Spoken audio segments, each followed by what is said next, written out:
My fiancée went live to brag she slept with her ex, mocked me as clueless in front of her friends. Days later, courtroom karma silenced them all. I, a 34-year-old male, was engaged to Stacy, a 27-year-old female. We'd been together for 3 years after meeting through a mutual friend at a bike rally in downtown Austin. I own a motorcycle repair shop that I built from scratch over the last decade. We specialize in classic American bikes and high-end custom builds. I clear about $140,000 a year. My business has a solid reputation. We've got a 6-month waiting list for custom builds and a steady stream of repair work from collectors who won't trust their vintage Harley or Indian bikes to anyone else. I grew up with a wrench in my hand. My dad ran his own auto shop until he retired, and my mom managed the books. They taught me 2 things: how to build something that lasts and how not to get screwed financially. Dad always said in business and relationships, know exactly what you're signing up for. Stacy's dad, Robert, is a retired Marine colonel who started a security consulting firm after leaving the Corps. He's a stand-up guy who always treated me with respect. He appreciated my work ethic and business sense, often showing up at the shop just to talk bikes and business strategy. Jensen's got his head on straight, I once overheard him tell his wife. Her mom, Karen, on the other hand, is a classic country club trophy wife who leveraged her looks into marrying money. She never worked a day in her life and made sure everyone knew their family was Westlake Hills material. She tolerated me at best, constantly dropping hints about how Stacy's ex-boyfriend, Brad, was now making real money. Every time I came to dinner, she'd ask me about my little shop like I was running a lemonade stand. Stacy herself was different from the women I typically dated. She was social media obsessed, always chasing trends. She worked part-time at some boutique downtown, earning $38,000 a year, but spent more time dreaming about becoming an influencer than actually working. She'd spend hours setting up the perfect Instagram shot of her coffee, then complain she couldn't afford the down payment on a Range Rover. Her family had money, not Texas oil rich, but comfortable enough that she never learned the value of a dollar. My previous relationships were with women who had their own careers and ambitions. With Stacy, I always felt like I was the responsible adult. But she was beautiful, fun, and when she focused her attention on you, it felt like being in the spotlight. I mistook that rush for something deeper. Looking back, there were signs. For example, when my shop won a local business award last year, instead of coming to the ceremony, she bailed last minute for some influencer event. "It's just bikes, Jensen. This could be my big break," she said. She didn't even text to ask how it went, or how she'd scroll through Instagram whenever I talked about a new custom build I was excited about, occasionally looking up to say, "That's nice," before asking if we could eat somewhere more Instagrammable than my favorite barbecue joint. She once suggested I rebrand my shop with a more aesthetic color scheme because black and chrome is so dated. I nearly choked on my drink. Then there was the weekend I spent rebuilding a classic '69 Triumph, over 60 hours of work, sourcing rare parts from collectors across 3 states, solving mechanical problems that would have made most people quit. When I finished, I asked her to come see it. She walked into the garage, glanced at it for maybe 3 seconds and said, "Honestly, they all look the same. I don't know why you waste so much time on this." I brushed it off, but that comment stuck with me. Or when we were house hunting, and I showed her a property with a perfect 3-car garage and workshop. She immediately asked if we could convert it to a content creation studio because that's where the real money is. When I pointed out that my hobby paid our bills, she rolled her eyes and said, "For now, but once I hit 100,000 followers, we'll be on a different level." She was stuck at 3,892 followers for the entire time we dated. The proposal was 10 months ago. It cost me nearly $4,000, plus another $9,000 for the custom ring. I spent weeks planning it, coordinating with the restaurant, making sure everything was perfect. She said yes, cried, and posted about it within 30 seconds. The wedding was set for September, venue booked, deposits paid, 175 guests confirmed. By this point, I'd sunk about $22,000 into deposits and prepayments. Stacy had contributed exactly $0. "My job is to look beautiful," she'd joke whenever I brought up the costs. I'd been putting in extra hours at the shop to cover it all, taking on high-margin custom jobs and expanding our service department. The business was actually growing because of it, so I didn't mind too much, but the cash reserves I'd built up were definitely taking a hit. Last Friday night was Stacy's girls' night.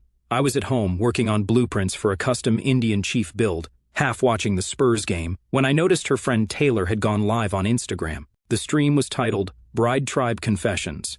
Taylor's always been the type who runs her mouth without engaging her brain. She's been Stacy's best friend since their University of Texas days, and honestly, I've always found her about as authentic as a $3 Rolex. I clicked on it, expecting some harmless wedding planning chatter. There was Stacy, front and center, with Taylor and 3 other friends, Jess, Zoe, and my cousin's wife, Amy, who I thought was my friend first. Then Taylor looked at Stacy with a smug expression. So, real talk, how's he really holding up with all this? Is he still doing that annoying thing where he tracks every penny of the wedding budget? Stacy actually snorted. Oh my God, Jensen is such a dumbass. He thinks this whole wedding is just about ticking boxes, budgets, and timelines. He has absolutely no clue about the real stuff. Like how you're going to redecorate that man cave of his the minute you get back from the honeymoon. Taylor cackled. Please. Stacy waved her hand dismissively. That garage workshop is the first thing to go. I've already got a contractor lined up to convert it into a proper filming studio and walk-in closet. Jensen can rent space somewhere else if he wants to play with his bikes. I felt my stomach drop.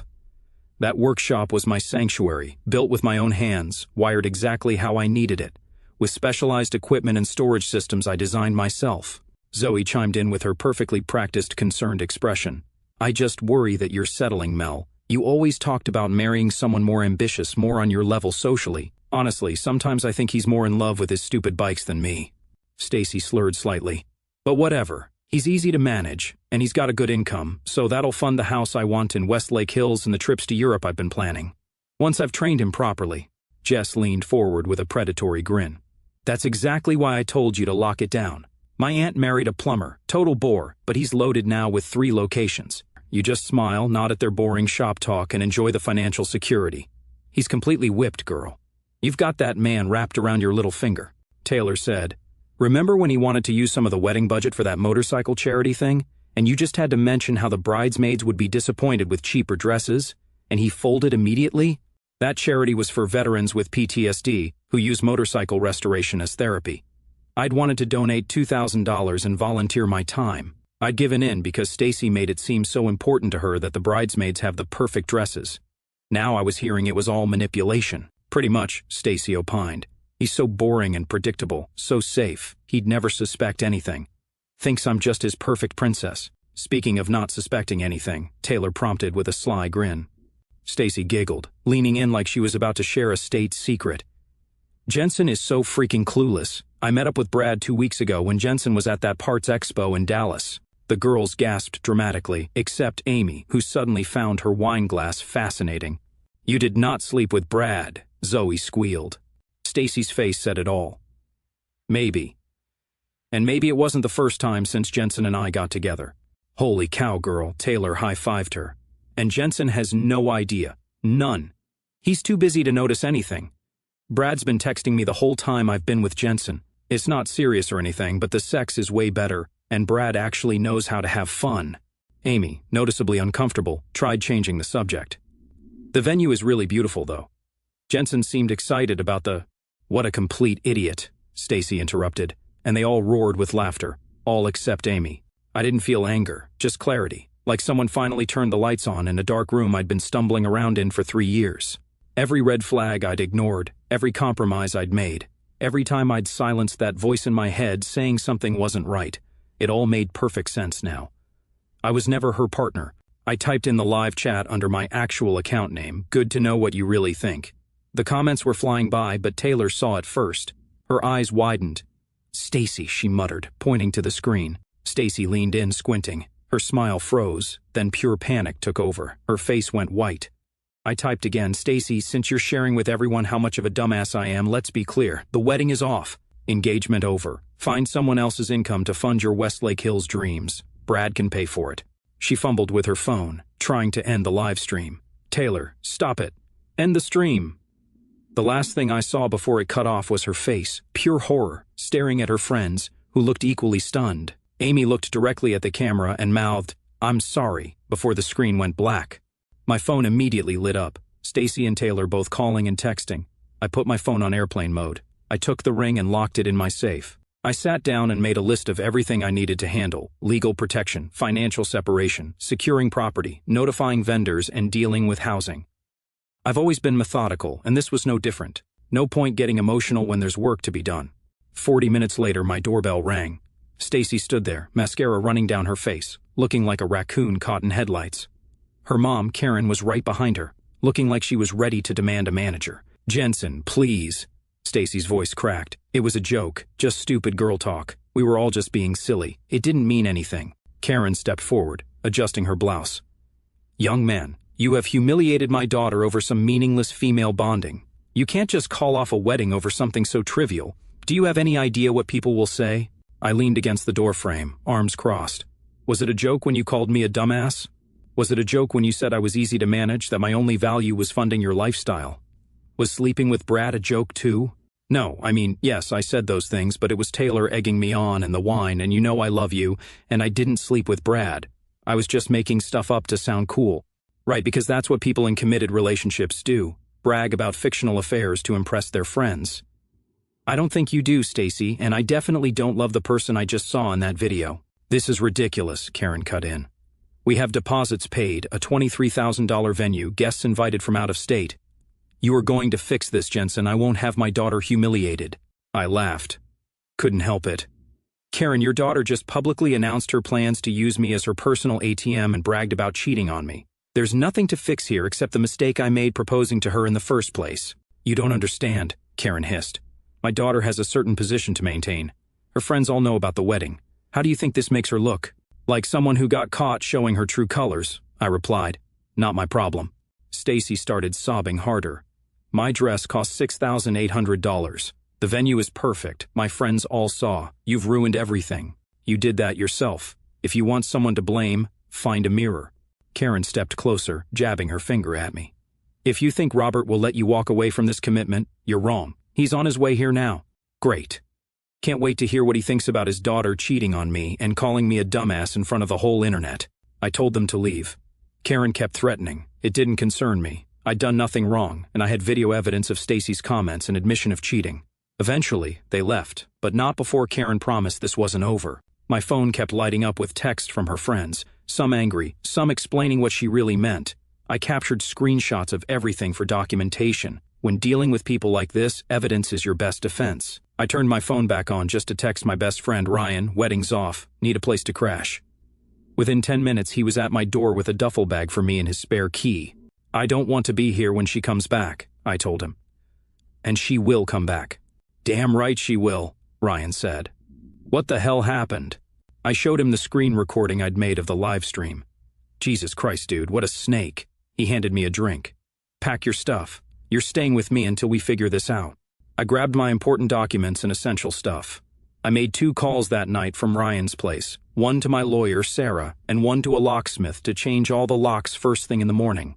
I wasn't leaving anything to chance. Send me the recording, Sarah said after I explained the situation. I know exactly what we're dealing with here.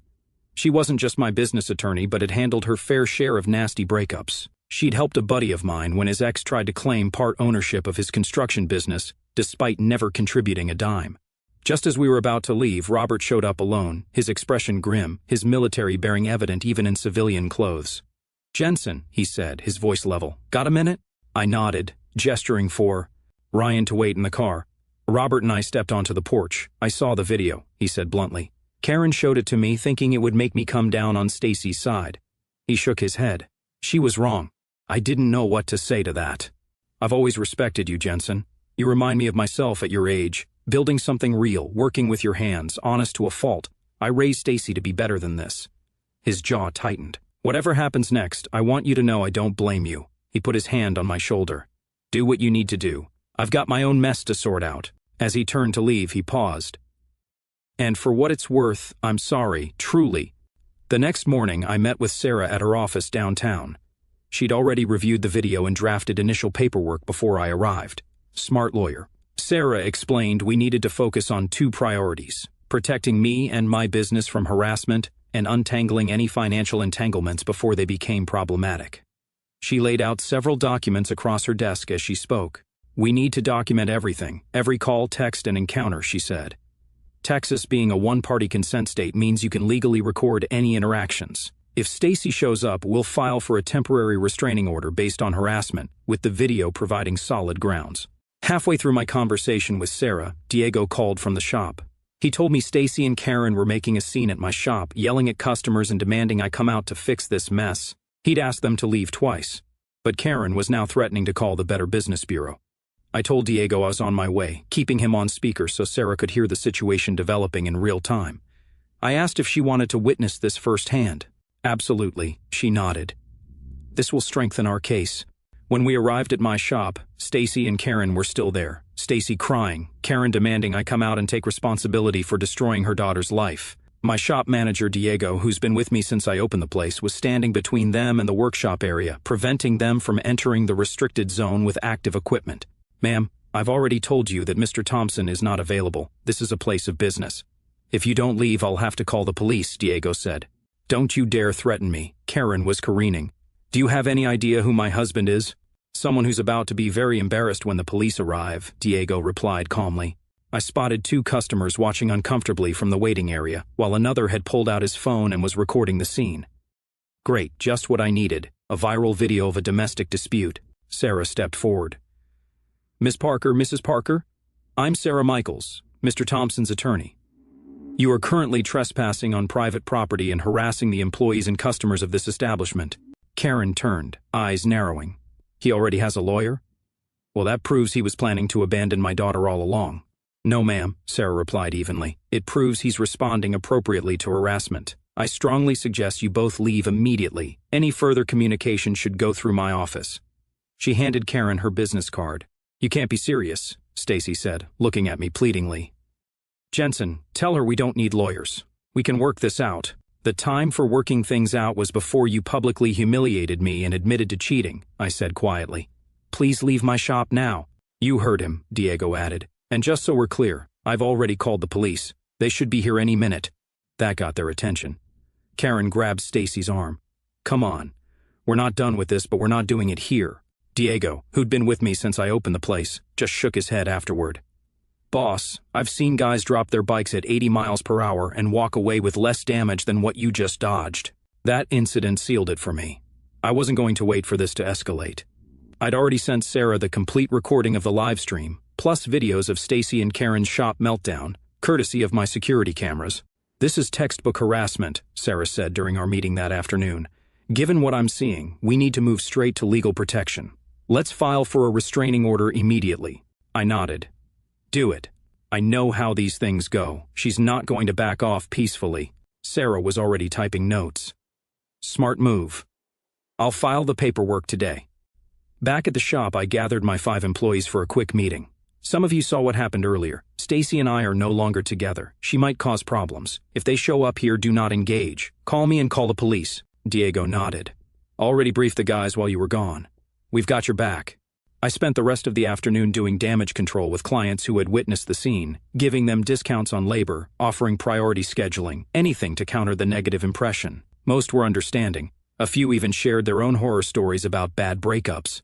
Ryan went with me back to my house to grab more of my stuff while the restraining order was being processed. Stacy had let herself in with the spare key I forgot she had and was waiting there. Ryan stood guard while I packed clothes, important documents, and my vintage Harley parts collection that she'd already told her friends she was planning to trash. You realize this is breaking and entering, right? I said calmly, grabbing my laptop. I have security cameras. This is all being recorded. It's not breaking in when I have a key, she shouted. You can't just end things over a stupid video. Watch me, I said, zipping up my duffel bag. The locksmith arrived as we were leaving. I made sure he changed every single lock while I watched. I also had him install a smart doorbell camera, the kind that records motion and sends alerts to my phone. It cost me $842, but it was worth every penny for the peace of mind. Back at Ryan's, I went into full financial protection mode.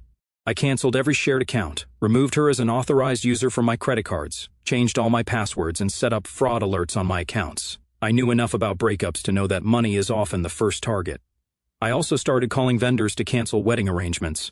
Most had non-refundable deposits, but a few were willing to work with me given the circumstances. The venue manager was understanding, especially after I showed him the video. They ended up refunding 60% of the deposit as a special circumstance. The temporary restraining order was granted in record time, just 48 hours after filing. Sarah had highlighted the public humiliation, the unauthorized entry to my home, the scene at my business, and the constant calls from Stacy as evidence of harassment. The judge agreed that her behavior warranted immediate protection. When Stacy was served with the papers, she exploded, calling me from a new number. A restraining order? Are you kidding me? I'm your fiancé. Ex-fiancée, I corrected her, and you're violating the restraining order by calling me. I hung up and forwarded the call log and voicemail to Sarah. Every interaction was evidence for the permanent order hearing scheduled the following week. I was surprised when Robert called me that evening. "Jensen, I hear my daughter was served with legal papers today." "That's right," I said, bracing for whatever came next. "Good," he said flatly. "Maybe it'll finally sink in that actions have consequences." "You're not mad?" I asked. "Son, I'm furious, but not at you. I've spent 25 years trying to build character in that girl, and her mother spent the same amount of time undermining it. Karen is at the house right now, telling Stacy how to fight this injustice. I'm calling you from my truck in the driveway because I can't stand to be in there right now." "I'm sorry you're caught in the middle of this," I said. "Don't be. This has been a long time coming. Look, I wanted to warn you. Karen was telling Stacy they needed to fight fire with fire, whatever that means. It won't be good." "Thanks for the heads up," I replied. "I've got security cameras installed at the house and shop, and Sarah's documenting everything." "Smart man. Keep your guard up." Once Stacy realized I wasn't playing around with the legal system, the harassment went digital. My Spotify account got hijacked. My Amazon password got changed. Then I got a notification for a bunch of charges on a credit card, where I was the primary holder and she was an authorized user. I'd forgotten about that card. She'd gone on a $2,700 shopping spree at Nordstrom and Sephora. I called the credit card company, reported unauthorized use, and disputed the charges. They froze the account immediately and opened a fraud investigation. Stacy also took my vintage Triumph parts from our shared storage unit, rare finds I'd spent years collecting, worth about $2,200. I filed a police report for theft immediately and added it to our growing case file. The storage unit was a rookie mistake on my part. We'd rented it together 6 months earlier when I was clearing space in my garage for her home gym that she used exactly twice. I should have moved my stuff out immediately after the breakup, but it slipped my mind with everything else happening. Things took an even uglier turn when my sister Heather called me, confused. "Jensen, why is Stacy telling everyone you cheated on her?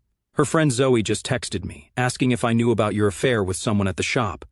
I took a deep breath. "It's not true. She's the one who cheated, and now she's trying to flip the script." "Yeah, I figured," Heather said. "Just wanted to warn you that she's spreading this around." "Mom got a weird call from Karen, too, saying you broke Stacy's heart after she caught you with someone else." "Great. They were going after my family now." That same day, Diego pulled me aside at work. "Boss, we lost the Rodriguez account and the Freeman build. Both canceled this morning." "That's weird. Did they say why?" Diego looked uncomfortable. "Mrs. Freeman said she'd heard some disturbing things about how you treat women and didn't feel comfortable supporting the business." The dots connected instantly. Diego saw it too. "She's trying to hit your reputation." The Rodriguez and Freeman projects were worth about $28,000 combined. Not enough to sink the business, but definitely a hit to our quarterly projections and, more importantly, both were well-connected clients who could influence others in our customer base. I called Sarah immediately. "They're spreading lies about me, and now it's costing me business. 2 female customers just pulled major projects." "That's defamation," Sarah said firmly. "We need to add this to the case and file separately for defamation. Do you have any evidence connecting Stacy or her friends to these claims?" "Working on it," I said. I remembered my cousin's wife, Amy, who'd been at the live stream. I contacted her. The guilt was eating at her, and she was ready to help. "They have a group chat where they're coordinating everything," she admitted. "I can send you screenshots." Amy had been friends with Stacy since college but was married to my cousin, Jake. She'd been caught in the middle and clearly felt bad about what was happening. The screenshots were damning. Taylor had created a burner email account and was sending messages to my clients, claiming I had gambling debts, cheated on Stacy, and was unstable and dangerous. In one message, she specifically mentioned targeting female customers to hit him where it hurts, his precious business. Stacy was actively encouraging this, writing, "He thinks he can just walk away and be fine. Let's see how he feels when his reputation is in the trash." There were detailed instructions on which clients to target first: women-owned businesses and female customers who had recently brought in expensive bikes for service. They had clearly gone through my shop's social media to identify customers. I forwarded everything to Sarah. The temporary restraining order already prohibits this kind of behavior, so they're accumulating violations. This would make the permanent order a slam dunk and give us grounds to go after damages for my business losses. Then my phone rang. It was Robert Jensen. "I've been hearing some concerning things." I filled him in on the defamation situation. There was a long pause on the other end of the line. "Send me everything you have," he finally said. "This ends now." The next few days were a blur of damage control.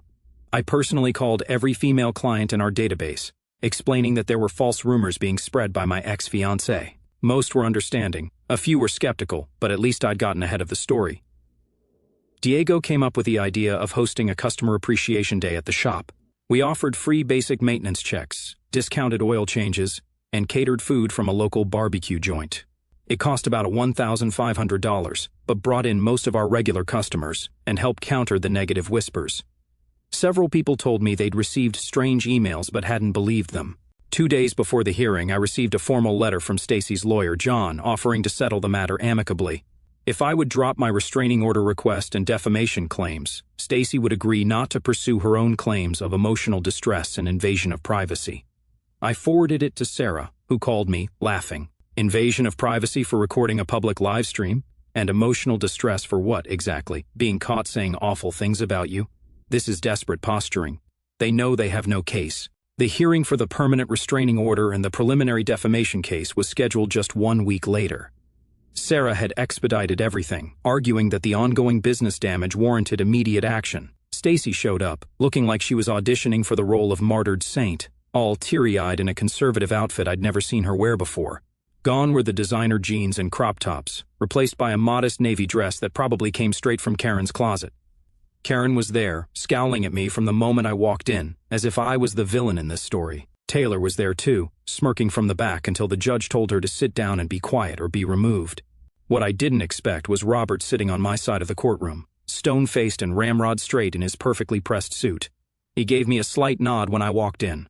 Their lawyer, John, tried to paint Stacy as the heartbroken, wronged woman who was just processing her grief in messy ways. Your Honor, Mr. Thompson unilaterally ended a 3-year relationship over one unfortunate conversation. Miss Parker's actions, while perhaps inappropriate, were merely emotional responses to being abandoned without warning. Sarah just played the live stream.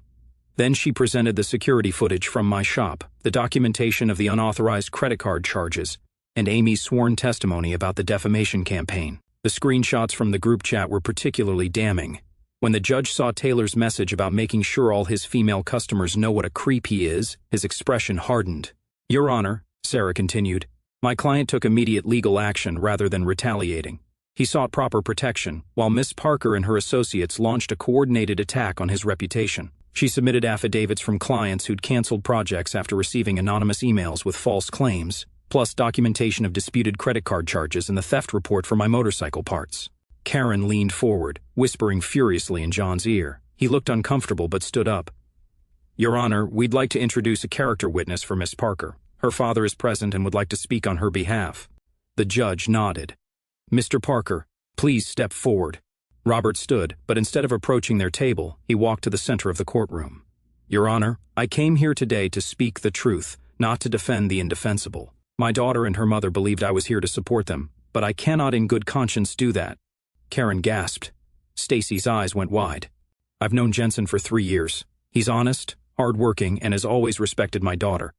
The behavior you've seen in that video isn't how I raised her. He turned to look directly at Stacy. I'm deeply disappointed in who you've chosen to become. Karen jumped up. Robert, what are you doing? The judge banged his gavel. Ma'am, sit down or I'll have you removed. Robert continued calmly. Your Honor, I fully support Jensen's request for protection and damages. Actions have consequences, and it's high time my daughter learned that lesson. The judge wasn't having any of Stacy's victim act after that. Ms. Parker, the court takes a very dim view of using defamation as a weapon in a personal dispute. The evidence here is quite clear. He granted the permanent restraining order. Stacy has to stay 100 yards away from me, my home, and my business. No contact, direct or indirect. That includes no calls, no texts, no social media messages, and critically, no getting her friends to do her dirty work. For the defamation case, the judge issued a preliminary injunction, ordering Stacy, Taylor, and the other identified friends to immediately cease making any statements about me or my business to anyone. He also ordered them to send retraction emails to every client they had contacted.